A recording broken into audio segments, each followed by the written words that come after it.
మొట్టమొదటిగా తెలంగాణలో కాంగ్రెస్ ప్రభుత్వంకి అనుకూలంగా బీఆర్ఎస్ ప్రభుత్వం మీద వ్యతిరేకంగా పోరాడిన ఏకైక వ్యక్తులు ఎవరైనా ఉన్నారంటే జీవో నెంబర్ 46 బాధితులు.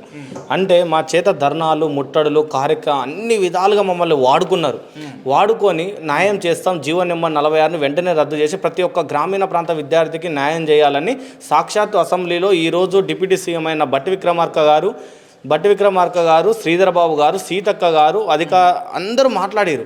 కానీ 8 నెలల తర్వాత గెలవంగానే కూడా వాళ్ళకన్నా ఎక్కువ సంతోషం మేము చేసినాం. ఎందుకంటే జీవో నెంబర్ 46 వల్ల ప్రతి గ్రామీణ ప్రాంత విద్యార్థికి అన్యాయం జరుగుతుంది. కాబట్టి మా వాళ్ళు అధికారంలోకి వచ్చారు కదా, వెంటనే న్యాయం చేస్తారనుకున్నాం.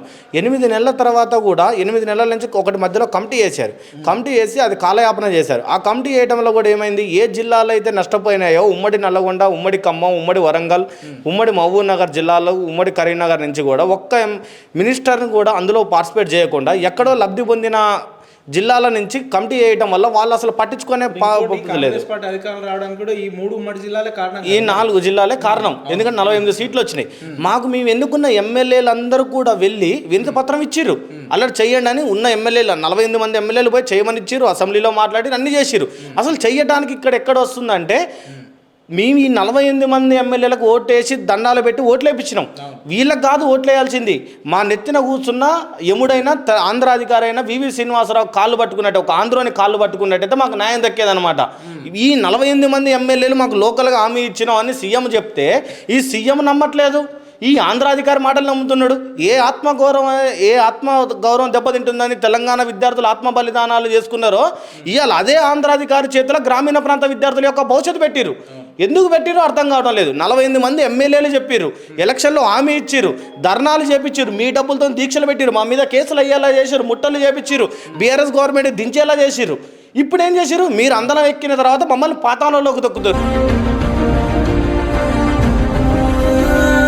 అసలు మాకు ఏం అర్థం కావట్లేదు. మాకు ఆనాడు మీ కాంగ్రెస్ పార్టీ నుంచి ఎటువంటి హామీ వచ్చింది? జీవో నెంబర్ మేము అధికారంలోకి వచ్చిన మరుక్షణమే అసెంబ్లీలో, మేము ఇక్కడ మాట్లాడేది కాదు, సాక్షాత్ అసెంబ్లీలోనే మాట్లాడారు. ఈరోజు డిప్యూటీ సీఎంగా ఉన్న వ్యక్తి బట్టి విక్రమార్క గారు అండ్ మినిస్టర్ దామోదర్ రాజనర్స్, అది మన శ్రీధర్ బాబు గారు, సీతక్క గారు, వీళ్ళందరూ, కోమటిరెడ్డి వెంకటరెడ్డి గారు ఎలక్షన్ క్యాంపెయిన్లో మాట్లాడారు. వీళ్ళందరూ మాట్లాడారు. అసలు వీళ్ళకి అడ్డెవరు వస్తున్నారో నాకు అర్థం కావట్లేదు.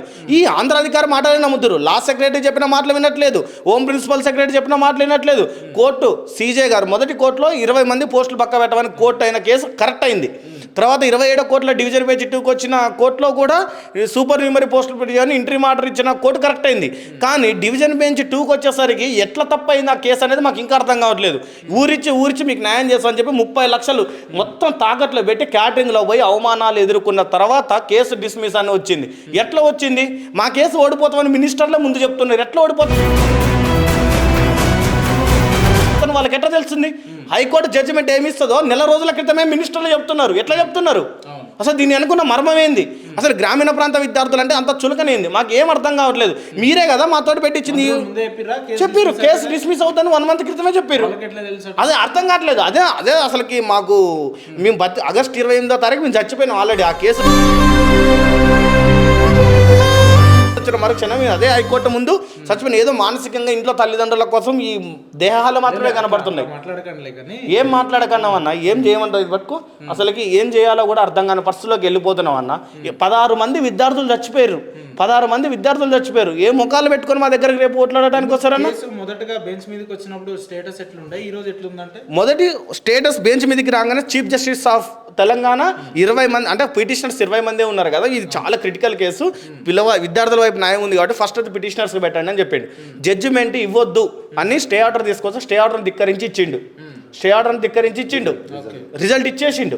మళ్ళీ మేము స్టే తీసుకొచ్చినాం. దాన్ని ధిక్కరించి మేము ఈ విద్యార్థులకు ఏదైతే న్యాయం జరుగుతుందో, ఒకవేళ న్యాయం జరిగితే మేము వీళ్ళకి న్యాయం చేస్తామని చెప్పి కాపీ మీద అడ్వకేట్ జనరల్ జీపీ గారు ఒప్పుకొని వెళ్ళిపోయిన తర్వాత కూడా మళ్ళీ అది ఒక 6 నెలల తర్వాత సర్వీస్ మ్యాటర్ అనేది మళ్ళీ ఇంకో డివిజన్ బెంచ్ మారింది. అక్కడ వాదనలన్నీ పూర్తయిన తర్వాత కూడా డివిజన్ బెంచ్ 2లో ఏం చెప్పారంటే, ఇది చాలా మెరిట్ విద్యార్థులకు అన్యాయం జరుగుతుంది, ఇలాంటి సమస్య ఉన్నప్పుడు కొన్ని పోస్టులు అనేది మీరు పక్కగా పెట్టాలి, సూపర్ న్యూమరీ మానవతా దృక్పథంతో ఈ కేసుని మేము కన్నా మీరిద్దరు అడ్వకేట్లు, బోర్డు తరపు లాయరు, విద్యార్థుల తరపు లాయరు ఇద్దరు మాట్లాడుకొని ప్రభుత్వమే ఒక నిర్ణయానికి వస్తే మంచిగా ఉంటుందని చెప్పిన జడ్జి గారు మళ్ళీ ఒక సమ్మర్ హాలిడేస్ తర్వాత మళ్ళీ సర్వీస్ మ్యాటర్లు మాట్లాడి DB2కి పోయినాయి. DB2కు పోయిన తర్వాత కేసు 3 రోజులు వాదనలు విన్నాయి. ఇక్కడ ఎట్లా అంటే అన్న, నేను ఇతను ఉన్నాం, ఇతను పెద్ద మనిషి, ఇప్పుడు మేమిద్దరం ఎదురంగా కొట్టుకుని ఆయన చెప్తుంటే ఎవరిది తప్ప ఆయనకు అర్థం కావాలి. నేను స్టూడెంట్ లాయర్ని, ఈయన బోర్డు తరపు లాయర్. ఈయన ఒకరోజు వచ్చి సార్ 5,000 మందికి అన్యాయం జరగకుండా మీరు ఏ తీర్పు ఇచ్చినా వీళ్ళకి న్యాయం చేస్తామని నేను చెప్పి వెళ్ళిపోయాడు. ఎవరు? ఈయన గవర్నమెంట్ తరపు లాయర్. ఇంక ఈయన రాలే, మిగతా 2 రోజులు రాలే. నేనే 3 రోజులు వాదించిన తర్వాత జడ్జిమెంట్ కూడా సూపర్ అయిన తర్వాత నైట్ జడ్జిమెంట్ 4 రోజుల తర్వాత ఎట్లా మారిపోయింది? ఈయన అసలు రావాలి కదా ఆర్గ్యూకి వచ్చి, ఈయన తప్పైందని గవర్నమెంట్ తరఫున వాదించాలి కదా. 4 రోజుల క్రితమేమో కేసు ఓడిపోతుందని చెప్తాడు, తర్వాతనేమో ఈయన వాదనలు చేయడు కోర్టులో. అసలు కోర్టుకి రాకుండా 20 సార్లు చేసిండు. మేము దిల్షుక్ నగర్లో అక్కడక్కడ ధర్నాలు చేసి ప్రజా దర్బార్లో పడుకొని సచివాలయం ముందు 3 రోజులు అమరనిరాదీక్ష చేసిన అందరం. తర్వాత అడ్వకేట్ జనరల్ వచ్చిన తర్వాత ఇతను ఏం వాదనలు వినిపించలేదు. వాదనలు వినిపించక ముందే మరలా వచ్చి కూడా డైరెక్ట్ జడ్జిమెంట్ 4 రోజుల తర్వాత మారిపోయిందంటే ఏం చేస్తామన్నా? దీనికి అసలు ఎక్కడ పరిష్కారం ఉంది, ఏం చేయాలో తెలియదు. అసలుకి అసలు ఇక అవన్నీ మనం కోర్టుని అనకూడదన్నా. గవర్నమెంటే కేసు ఓడిపోతుందని మాకు 4 రోజుల ముందే చెప్పింది. ఎట్లా చెప్పిందో మాకు అర్థం కావట్లేదు. వాదనలు జరగకుండా కేసు ఎట్లా ఓడిపోయినా మాకు ఇంకా అర్థం కావట్లేదు అన్న. ఇంకా అసలు ఏం జరిగిందో మేము ఇంకా మైకోలోనే ఉన్నాం. 14 నెలలు అన్న. అంటే జియో నెంబర్ 46 అమలు చేస్తే అసలు రాష్ట్ర ప్రభుత్వానికి వచ్చే నష్టం ఏందని వాళ్ళు భావిస్తున్నారంటే అసలు నష్టం మా మాటలు నమ్మట్లేదు. ఓట్లు వేయించుకున్న మా మాటలు నమ్మట్లేదు. ఓట్లేసి గెలిచిన ఎమ్మెల్యేల మాటలు వినట్లేదు. ఒక ఆంధ్ర అధికారి మాటలు మాత్రమే వింటున్నారు తప్ప మా యొక్క అరిగోస పట్టించుకునే నాథుడే లేడన్న. అసలు ఏడ్చి కన్నీళ్ళు కూడా కన్నీళ్ళు కూడా రాకుండా పోయినాయి. ఎన్ని దీక్షలు చేసినాం, ఎన్ని ముట్టలు చేసినాం, ఎన్ని కార్యక్రమాలు చేసినాం, నిరసనలు తెలియజేసినాం. ఈ కాంగ్రెస్ పార్టీ కోసం మా మిత్రులు ఆవులు నమ్ముకున్నారు, బర్రెలు నమ్ముకున్నారు, తిరిగిర్రు, ఊరూరా తిరిగిర్రు, తల్లిదండ్రులకు దండాలు పెట్టినాం. వాళ్ళకే ఎమ్మెల్యేలకే తెలుసు సాక్షాత్ మేమందరం ఎవరో కూడా. కానీ ఎందుకు చెయ్యట్లేదు? ఎందుకో అసలు 2 లక్షల ఉద్యోగాలు ఇస్తున్నప్పుడు 2,000 కుటుంబాలు బాగుపడతాయి కదన్న. మేము ఏదో సాధిస్తామని ఇంటి దగ్గర ఉన్న మా మిత్రులు చూసి కన్నీళ్ళు కాయలు కాసినాయి అన్న. ఏడ్చి వేసి ఆత్మహత్యలు చేసుకునే పరిస్థితికి కూడా ఒకనొక టైంలో ఆత్మహత్యలు చేసుకుందామే, సరే 1-2-3 చచ్చిపోయినా గవర్నమెంట్ కనికరిస్తుందేమో అని చెప్తే ఎవరు కనికరించట్లేదన్న. ఎందుకు ఈ తెలంగాణ మా వైపు ఎందుకు చూడట్లేదు? ఎందుకు మేధావులందరూ మౌనంగా ఉన్నారు? ప్రతి ఒక్కళ్ళు తప్పు అన్న సమస్యను ఈ రోజు ఎందుకు సమస్యను పరిష్కరించలేకపోతున్నారు? అందరిని కలిసినాం అన్న. ముఖ్యమంత్రిని కలిసిన అందరిని కలిసిన, ఎవరిని కలవలేదు. స్టేట్లో మేము ఒక రాష్ట్రపతిని, ప్రధానమంత్రిని తప్ప అందరినీ కలిసినాం. గవర్నర్తో సహా అందరినీ కలిసినామన్నా. ఇంకెవరిని కలవలేదు చెప్పు. ఇక చూడండి, డిప్యూటీ సీఎంని కలిసినాం. ఒకసారి చూపియండి. డిప్యూటీ సీఎంని కలిసినాం. సీతక్క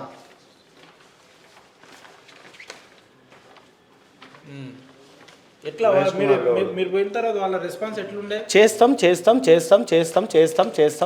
ఎప్పుడు చేస్తాం? ఏ రకమైన హామీలు ఇచ్చారు మీ కమిటీ ఉంది, కమిటీ రిపోర్ట్ వచ్చిన తర్వాత చేస్తా ఉన్నారు. ఆ కమిటీకి అంతు లేదు పంతు లేదు. కమిటీ వేసి 6 నెలలు అయింది. 2 నెలల్లో దాని యొక్క రిపోర్ట్ రావాలని చెప్పారు. 6 నెలలు అయింది. ఇప్పటికైనా చేతులు జోడించి అడుగుతున్నాం, మానవత్వం ఉండండి. మీరే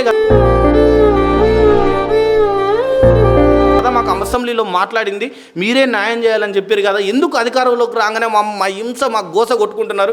ఏడ్చి పొర్లు దండాలు పెట్టినా కూడా మీరు మా మాట వినట్లేదా? ఏం పాపం చేసినా ఎక్కడ మీకు అవన్యాయం చేసినా 2,000 కుటుంబాలు బాగుపడతాయి. ఎన్ని మీరు రుణమాఫీలు చేసినా, ఏది ఇచ్చినా, ఈ రైతు భరోసా కదా. ఒక కుటుంబంలో ఒక ఉద్యోగం వస్తే వారు తరతరాల ఫ్యామిలీ బతుకుతుంది, అన్నీ ఉంటుంది. మేము కొట్లాడేది ఏదో సివిల్స్ ఎగ్జామ్ కోసం కదా, ఆఫ్టర్ ఆల్ TSSP ఉద్యోగం కోసం. ఏం చేస్తాం మేము? ఏమని పోరాడతామన్నా? పోరాడితే జైల్లో పెట్టారు, కేసులు పెట్టారు, అన్ని చేశారు, అవమానాలు పెట్టేశారు. నైట్ 2 గంటలప్పుడు మా మిత్రులు మమ్మల్ని తొక్కిరు. ప్రజా దర్బార్లో పక్కడెముకలు వేయాలా తొక్కిరు. 2 గంటలప్పుడు అరెస్ట్ చేసే అధికారం ఉందన్న పోలీసులు అరెస్ట్ చేసి వదిలిపెడితే, JBSలో వదిలిపెడితే సచివాలయం దగ్గర మేమందరం పడుకుంటే చలికి వణుకుంటూ వచ్చి ఎలకలు కొరికినాయన్న. ఆ నుంచి అన్నం పెట్టకుండా బండ్లగూడ పోలీస్ స్టేషన్ తీసుకెళ్తే ఆడ ఉదయం నైట్ 11ంటికి తీసుకెళ్లి వదిలేస్తే ఇక్కడ దిల్షుక్ నగర్లో వదిలేసారు. ఏం చేసినామన్నా ఈ తెలంగాణ? ఈ కాంగ్రెస్ ప్రభుత్వం రావడానికి ఏ గ్రూప్ 2 విద్యార్థి ఎవడు కొట్లాడిన ఏకైక వ్యక్తులు మేమన్నా. ఏ పాపం చేసినామని మా ఊసురు కొట్టుకుంటున్నారు చెప్పు. 25 లక్షల కోట్ల ఖర్చులు పెట్టించారు. ఇప్పుడు అప్పుల పాలే ఉన్నాం. ఒక్కొక్కరు ఫోన్లు తాకట్టు పెట్టి, క్యాష్ ఫైల్లో ఫోన్లు తాకట్టు పెట్టి తీసుకొచ్చి డబ్బులు కట్టినామన్నా లాయర్ అడ్వకేట్కి. మీరు ఇంకా పోరాడాలి, మీ వెంట మేము అందరం కూడా ఉంటాం. కానీ అందరూ న్యాయం జరిగేంత వరకు మా నిరంతర అసలుకి ఇక్కడ మాకు వచ్చే ఇబ్బంది ఏందన్న, ఎవరు వద్దంటున్నారు? అసలు మిమ్మల్ని జీవో నెంబర్ 46 బాధితులకి న్యాయం చేస్తుంటే వద్దన్న వ్యక్తి ఎవరు? అసలు మాకు ముందు తెలియాల్సిన వ్యక్తి ఏంటంటే జీవో నెంబర్ 46 బాధితులకు న్యాయం చేస్తామని మీరు అధికారంలోకి వచ్చారు. ఇప్పుడు న్యాయం చేస్తామంటే అడ్డుపడుతున్న, ఈ తెలంగాణలో అడ్డుపడుతున్న వ్యక్తి ఎవరు? ఒక ఆంధ్ర నా కొడుకు వాడు అడ్డుపడుతున్నాడు. వాడిని చెప్పిన మాటే నమ్ముతున్నారు. కానీ తెలంగాణ వాళ్ళు ఓట్లు వేసారు, తెలంగాణ వాళ్ళు అన్ని వేసారు. ఎందుకు ఇంకా board Telangana TSPSC chairman Janardhan రావుని తొలగించారు. ఏమన్నా టీఎస్ఆర్పీ బోర్డు చైర్మన్ ఎందుకు తొలగించట్లేదు? తెలంగాణలో పుట్టిన బోర్డు చైర్మన్ తొలగించారు, ఆంధ్రాలో పుట్టిన ఎందుకు తొలగించట్లేదు? ఇక్కడ ఎక్కడ అన్యాయం జరుగుతుంది? తెలంగాణ పాలన తెచ్చుకుంది, అదే అర్థం కావట్లేదన్న. 18 మంది ఐఏఎస్లు మారిస్తే నిన్న 9 మంది ఐఏఎస్లు ఏపీ సలహాదారులను నియమించుకోరన్నా. ఎందుకు నియమించుకోరు? ఎడిపోతుంది ఈ పరిపాలన. ఏ ఎమ్మెల్యే అవుతుంటుండే, ఏ మినిస్టర్లకు ఎమ్మెల్యేలకు ఫోన్ చేస్తే ఇక్కడ సిగ్నేచర్ స్టూడియో సాక్షి చెప్తున్నా రాళ్ళు తీసుకొని కొట్టమంటారు అన్న ప్రభుత్వాన్ని. కాంగ్రెస్ పార్టీ ఎమ్మెల్యేలే రాళ్ళు తీసుకొని కొట్టి మేము చెప్తున్నాం న్యాయం చేయండి, మాకు లోకల్ సమస్యలు ఉన్నాయి, మా పిల్లగాలకు హామీ ఇచ్చినాం చేయమని చెప్తుంటే ఎందుకు చేయట్లేదని కూడా అడుగుతున్నా. రాళ్ళు తీసుకొని కొట్టారా? టీఆర్ఎస్ వాళ్ళ కాడికి పోయి కలవరి మీకే న్యాయం అన్నా జరుగుతుంది. ఇక మేము దాన్ని ఎందుకు ఓట్లు వేసారో మేమే బాధపడుతున్నారా? మీ గోసలు మేమే ఇస్తున్నారా? మేము చెప్పి ఇసుకోపోయినాం అని చెప్తున్నారు. కాంగ్రెస్ పార్టీ రావడానికి మీరే కీలక పాత్ర పోషించారు కదా. మేమే కీలక పాత్ర అన్న. మొట్టమొదటి ధర్నా పెట్టింది మేమే కదా అన్న. మొట్టమొదటి ధర్నా పెట్టింది ఏది? ఇగో అన్న ఈ ధర్నాలు ఉన్న వాళ్ళు, ఈ ధర్నాకు మద్దతు ఇచ్చిన వాళ్ళకి నేను చెప్తా చూడన్న. మహేష్ కుమార్ గౌడ్కి ఎమ్మెల్సీ వచ్చింది, టీపీసీసీ వచ్చింది, మల్లురావు గారికి ఎంపీ వచ్చింది, తర్వాత గాలి హర్షవర్ధన్ రెడ్డికి ఏదో పదవి వస్తుంది టీచర్స్ దాంట్లో, చామల కిరణ్ కుమార్ రెడ్డి ఎంపీ అయిండు, ఎమ్మెల్సీ నాయక్ ఆయన అయిండు, డాక్టర్ రియాజ్కి ఏమో గంధాల చైర్మన్ వచ్చింది. వీళ్ళకి టెంట్ వేసింది మా డబ్బులే, కొబ్బరి బోండాలు మా డబ్బులే. వీళ్ళ వర్షాలు వస్తుంటే శాల్వాలు పట్టుకున్నావు అన్న. ఇట్లా వర్షాలు వస్తుంటే జూలై 11వ తారీఖు వస్తుంటే నువ్వు కూడా ఉన్నావు ఆ రోజు. శాల్వాలు పట్టుకున్నావు అన్న.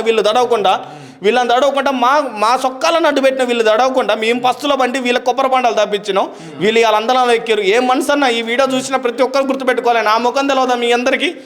ఏ రోజన్నా వేరే పార్టీ దగ్గర పోయినావా? మా పార్టీ అనకి కదా గుద్దుకుంది మేము. ఇదేనా? అందరూ వచ్చే ఊళ్ళల్లో తిరిగి గెలిపించినామన్నా. మినిస్టర్ దగ్గరకు పోతే 2-3 మినిస్టర్ల దగ్గర పోతే ఏమని చెప్పారో తెలుసా? అరే మేము చెప్పినామరా, వాడు చెయ్యందని మేము అసలు తీరుతున్నారా అన్న. ఎవడు వద్దంటుండో మాకు ఇంకా అర్థం కావట్లేదు అన్న. ఏం చేయాలో చచ్చిపోవాలో అర్థం కావట్లేదు. వ్యతిరేకిస్తున్నారు, ఎమ్మెల్యేలు వ్యతిరేకిస్తున్నారు. అసలు మేము చెయ్యమనే చెప్తున్నాం. పోయినాం. ఇప్పుడు 48 మంది ఎమ్మెల్యేలు పోయి ఒకటే సమస్య మీద 48 మంది ఎమ్మెల్యేలు పోయిన తర్వాత అసలు ఈ చెయ్యాలా వద్దా నువ్వు చెప్పన్నా? 1/3 మెజార్టీలో అసలు ఏదైనా అవుతుంది. 120 మంది ఎమ్మెల్యేలు 148 మంది ఎమ్మెల్యేలు పోయి ఈ సమస్యను పరిష్కరించండి, ఈ 2000 కుటుంబాలకు న్యాయం చేయండి అని చెప్పారు. ఇంకా నీకు ఎవరు అదైతే రాజు తలుచుకుంటే దెబ్బలకు కొదవ అన్నట్టుంటది. ఇక్కడ ఏంటంటే కేసీఆర్ అనేటోడు ఒక్కటే ఉండేటోడు అన్న. నువ్వు చెయ్యరా అంటే వాడు ఎవడైనా తెలంగాణ పిల్లలకి ఇస్తుంటే ఏ జీవోలు రా తీసి పారదంగేటోడు. ఇక్కడ అసలు ఏమవుతుందో అర్థం కాదు. రేవంత్ రెడ్డి గారు ఉన్నారు అన్న, నీకు చేతులు జోడించి అడుగుతున్నావు అన్న. అసలు నువ్వు సీఎం, వీళ్ళందరూ మాటలు ఎందుకంటున్నావు అన్న? నేను నష్టపోయిన జీవో నిబంధనల భారత న్యాయం చేయాలనుకుంటున్నా. ఒక రిపోర్ట్ రాసుకొని రాండి నా దగ్గర, సాయంత్రం కల్లా రాండి అంటే అధికారులు ఉరికిరారా అన్న? అధికారులు ఉరికిరారా? అసలు ఎవరు ఆపుతారు? రేవంత్ అన్న ఆపుతున్నది ఎవరు? ఏ ఎమ్మెల్యేలు, ఏ ప్రతిపక్ష? కేటీఆర్ కూడా అసెంబ్లీలో జీవో నిబంధనల భారత న్యాయం చేయండి, మీరు తప్పు అన్యాయం చేసినామని ఒప్పుకున్నాడు. బీజేపీ వాళ్ళు చేయమంటున్నారు, అందరు చేయమంటున్నారు. ఇంక వద్దనేటోడు ఎవడు?